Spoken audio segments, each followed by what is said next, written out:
ഇതുപോലെ ഒരു ഇനോഗ്രേഷന് കിച്ചൺ ആദ്യമായിട്ട് കിട്ടിയ ഒരു ഇനോഗ്രേഷന് പോകുന്ന സമയത്ത് ഒരു മീഡിയക്കാരൻ കിച്ചനോട് ചോദിക്കുന്നുണ്ട്, എല്ലാം വന്ന ഒരു കുറച്ച് വിവാദങ്ങളായല്ലേ, എന്താണ് കിച്ചുവിന് പറയാൻ? രേണു ചേച്ചിയുടെ കാര്യം ചോദിക്കുന്നുണ്ട്. അപ്പം കൈ കുപ്പിയിട്ട് ഒന്നും പറയാതെ അവൻ പോയി. എന്താണ് കിച്ചുവിന് പറയാൻ? നല്ല സൂപ്പർ, ഒന്നും പറയില്ലേ. തിരിച്ച് ഞാനും അങ്ങനെ അതേപോലെ തന്നെ ചേച്ചി ചെയ്തു. അതിന്റെ അടിയിൽ കമന്റ് എന്നോട് ചെയ്താണ് ഞാനും ചെയ്തത്. എന്താ എനിക്ക് മാത്രം ചെയ്യാൻ പറ്റത്തില്ലേ? സൂപ്പർ ആണെന്നല്ലേ പറഞ്ഞു. നന്നായി വരട്ടെ. സൂപ്പർ. വൃത്തികെട്ട തള്ള.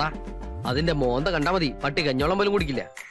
ജാമ്പോന്റെ കാലത്തുള്ള മോറിസ് മൈനറിന്റെ മോച്ചായുള്ള ആ തള്ളയൊക്കെ കൊണ്ട് വല്ല എല്ലു പിടിക്കും കൊടുക്കണം. അവൻ അഴുക്കാന്ന് പറഞ്ഞില്ല, അവൻ ചെയ്യുന്ന മോശമാന്ന് ഒന്നും ഞാൻ പറഞ്ഞില്ല. നല്ലത് വരട്ടെ. സൂപ്പർ.